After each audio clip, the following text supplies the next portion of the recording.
ಕಬ್ಬಿನ ವಿಚಾರಕ್ಕೆ ದೊಡ್ಡ ಹೋರಾಟಗಳು ನಡೀತಾ ಇದೆ. ನಿಮ್ಮ ಪಕ್ಷದ ನಿಲುವೇನು ಸರ್? ನೀವೇನು ಹೋರಾಟಕ್ಕೆ ಭಾಗಿಯಾಗುತ್ತೆ ನಿಮ್ಮ ಪಕ್ಷ? ಈಗಾಗಲೇ ಕಬ್ಬು ಬೆಳೆಗಾರರು ಬೆಳಗಾವಿನಲ್ಲಿ ಬಹಳ ದೊಡ್ಡ ಮಟ್ಟದಲ್ಲಿ ರೈತರು ಆಕ್ರೋಶ ಭರಿತರಾಗಿ ಸಹಸ್ರಾರು ಸಂಖ್ಯೆಯಲ್ಲಿ ಇವತ್ತು ಬಂದು ಹೋರಾಟದಲ್ಲಿ ಬಹುಶಃ ನಿನ್ನೆ 6ನೇ ದಿನ ಪೂರೈಸಿದೆ. ಆದ್ರೆ ಇಲ್ಲಿವರೆಗೂ ಕೂಡ ರಾಜ್ಯದ ಮುಖ್ಯಮಂತ್ರಿಗಳಾಗ್ಲಿ ಅಥವಾ ಅಲ್ಲಿರ್ತಕ್ಕಂಥ ಜಿಲ್ಲಾ ಉಸ್ತುವಾರಿ ಮಂತ್ರಿಗಳಾಗ್ಲಿ ಇದ್ರ ಬಗ್ಗೆ ಒಂದು ಚಕಾರ ಎತ್ತಿಲ್ಲ. ಇವೆಲ್ಲವನ್ನ ನೋಡಿದಾಗ ರೈತರ ಬಗ್ಗೆ ಅವ್ರಿಗೆ ಎಷ್ಟು ಕಾಳಜಿ ಇದೆ ಅಂತಕ್ಕಂಥದ್ದು ಬಹುಶಃ ಇದನ್ನ ನೋಡಿದ್ರೆ ನಮ್ಗೆ ಅರ್ಥ ಆಗ್ತದೆ. ಹಾಗಾಗಿ ಇನ್ನೇನು ಹೆಚ್ಚಾಗಿ ಎಕ್ಸ್ಪೆಕ್ಟ್ ಮಾಡಕ್ಕಾಗಲ್ಲ ಸರ್. ಒಂದು, ನಾನು ಇದನ್ನೆಲ್ಲ ಸೈಡ್ಗಿಟ್ಟು ಒಂದು ಮಾತಾಡೋದಾದ್ರೆ ರಾಜಕೀಯ ಇರ್ಲಿ ಸೈಡ್ಗಿರ್ಲಿ, ಆದ್ರೆ ನಿಮಗ್ ಗೊತ್ತಿದ್ದಂಗೆ ಇವತ್ತು ಎಷ್ಟು ಜನ ಶುಗರ್ ಫ್ಯಾಕ್ಟರಿ ಮಾಲೀಕರುಗಳು ಇವತ್ತು ಬೇರೆ ಬೇರೆ ನಾನಾ ಪಕ್ಷದಲ್ಲಿ ಇವತ್ತೆಲ್ಲ ಮಾಲೀಕರುಗಳಿದ್ದಾರೆ. ಈ ವಿಚಾರದಲ್ಲಿ ರಾಜಕಾರಣ ಮಾಡೋದ್ ಬೇಡ. ರೈತರು ಇಂಪಾರ್ಟೆಂಟ್ ಇದ್ದಾರೆ. ಸುಮ್ಮನೆ ಯಾರೋ ಒಂದೆರಡು ಸಿಂಗಲ್ ಇಂಡಿವಿಜುವಲ್ಗಳು ಅವ್ರವ್ರ ರಾಜಕಾರಣದ ಬೆಳೆ ಬಯಸ್ಕೊಳ್ಳೋದಕ್ಕೋಸ್ಕರ ಇವೆಲ್ಲ ಕೂಡ ನಡೀತಾ ಇದೆ ಅಂತಕ್ಕಂಥದ್ದು. ರೈತರನ್ನ ಬಲಿಪಶು ಮಾಡೋದ್ ಬೇಡ. ಇವತ್ತು ರೈತರು ಏನ್ ಕೇಳ್ತಾ ಇದ್ದಾರೆ, ಅದೇನ್ ದೊಡ್ಡ ವಿಚಾರ ಏನಲ್ಲ.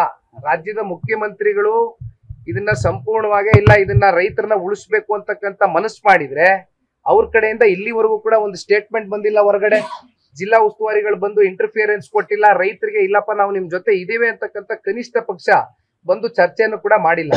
ಇದು ಮಾಡ್ತಕ್ಕಂಥ ಸೂಕ್ತ. ಪಕ್ಷದ ಕಡೆಯಿಂದ ನಾವೆಲ್ಲರೂ ಕೂಡ ಆಗ್ರಹಿಸ್ತೀವಿ. ಅತಿ ಶೀಘ್ರದಲ್ಲಿ ನೋಡ್ಕೊಂಡು ನಾವು ಕೂಡ ಭೇಟಿ ಮಾಡ್ತೀವಿ. ಒಟ್ಟಾರೆಯಾಗಿ ರೈತರ ಜೊತೆ ನಮ್ಮ ಪಕ್ಷ ಸದಾಕಾಲ ಇದೆ. ಈಗ ಅವರು ವಿಕ್ಟೋರಿಯಾದಲ್ಲಿ ಇದ್ದಾರೆ. ವಿಷಯ ನನಗೆ ನಿನ್ನೆನೆ ನಾನು ನೋಡಿದೀನಿ.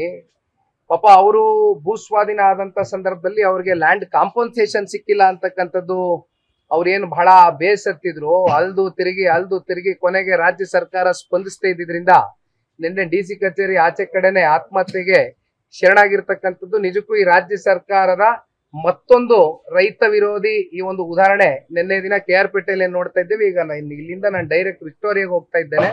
ಬಹುಶಃ ಪೋಸ್ಟ್ ಮಾರ್ಟಮ್ ನಡೀತಾ ಇದೆ ಅಂತಕ್ಕಂಥದ್ದು ನಾನು ಈಗ ತಾನೇ ತಿಳಿದುಕೊಂಡೆ. ಅಲ್ಲಿರ್ತಕ್ಕಂಥ ಶಾಸಕರು ಮಂಜಣ್ಣವ್ರಿಗೂ ಬರಕ್ ಕೇಳಿದ್ದೀನಿ. ಅವ್ರ ಕುಟುಂಬದ ಸದಸ್ಯರನ್ನ ಭೇಟಿ ಮಾಡ್ತೇನೆ. ಬಟ್ ಈ ತರ ಪ್ರಕರಣಗಳು ಆಗದೆ ಇರ್ತಕ್ಕಂಥ ನಿಟ್ಟಿನಲ್ಲಿ ರಾಜ್ಯ ಸರ್ಕಾರ ನಡೆಗಳಿಡಬೇಕಾಗ್ತದೆ. ಸರ್, 5 ಲಕ್ಷ ಪರಿಹಾರ ಕೊಡ್ತೀವಿ ಅಂತೇಳಿ DC ಸೂಚನೆ ಕೊಡ್ತಾರೆ. ನೋಡಿಪ್ಪ, ಇಲ್ಲಿ ಒಂದು ಜೀವಕ್ಕೆ ಬೆಲೆ ಕಟ್ಲಿಕ್ಕೆ ಆಗೋದಿಲ್ಲ. ಅದು 5 ಲಕ್ಷನೋ 10 ಲಕ್ಷನೋ ಇವತ್ತು ನಾನು ಚರ್ಚೆ ಮಾಡ್ಲಿಕ್ಕೆ ಹೋಗೋದಿಲ್ಲ. ಆದ್ರೆ ಒಂದು ಇಂಥ ಪ್ರಕರಣಗಳು ರೈತರು ಕಷ್ಟದಲ್ಲಿದ್ದಂತ ಸಂದರ್ಭದಲ್ಲಿ ಕನಿಷ್ಠ ಪಕ್ಷ ಒಂದು ಸೌಜನ್ಯತೆ ಅಂತ ನಡ್ಕೊಳ್ತಕ್ಕಂಥ ಒಂದು ಕೆಲಸ ಅಲ್ಲಿರ್ತಕ್ಕಂಥ ಜಿಲ್ಲಾ ಉಸ್ತುವಾರಿ ಮಂತ್ರಿಗಳು ಅವರೇ ಅಲ್ವಾ, ಕೃಷಿ ಸಚಿವರು. ರಾಜ್ಯ ಸರ್ಕಾರ ಮಾಡ್ತಾ ಇಲ್ಲ. ಇವೆಲ್ಲ ಇಂಥ ಸಾಕಷ್ಟು ಘಟನೆಗಳು ನಡೀತಾ ಇದೆ. ಇವು ಆಗ್ಕೂಡ್ದು ಮುಂದಿನ ದಿನಗಳಲ್ಲಿ. ಯಾಕೆಂದ್ರೆ ಅನ್ನ ಹಾಕ್ತಕ್ಕಂಥವನು ರೈತಾನೇ ಇಲ್ಲ, ರೈತನ್ನೇ ನಾವು ಕಾಪಾಡ್ಕೊಳ್ಳಿಲ್ಲ ಅಂತ ಹೇಳಿದ್ರೆ ಮತ್ ನಮ್ಮ ಪರಿಸ್ಥಿತಿಗಳೇನಾಗುತ್ತೆ? ನಾವೆಲ್ಲ ಬೀದಿ ಪಾಲ್ಗೆ ಹೋಗ್ತೀವಿ ಅಷ್ಟೇ. ಅದ ಅರ್ಥ ಮಾಡ್ಕೋಬೇಕು ರಾಜ್ಯ ಸರ್ಕಾರ. ಲೇಟೆಸ್ಟ್ ಹಾಗೂ ಇಂಟ್ರೆಸ್ಟಿಂಗ್ ಸುದ್ದಿಗಳಿಗಾಗಿ ಬಾಸ್ ಟಿವಿ ಕನ್ನಡ ಚಾನೆಲ್ನ ಸಬ್ಸ್ಕ್ರೈಬ್ ಮಾಡಿ. ಹಾಗೆಯೇ ಬೆಲ್ ಐಕಾನ್ ಪ್ರೆಸ್ ಮಾಡಿ. ಇದರ ಜೊತೆಗೆ ಫೇಸ್ಬುಕ್, ಇನ್ಸ್ಟಾಗ್ರಾಮ್, ಎಕ್ಸ್ ನಲ್ಲೂ ಮಿಸ್ ಮಾಡದೆ ಫಾಲೋ ಮಾಡಿ.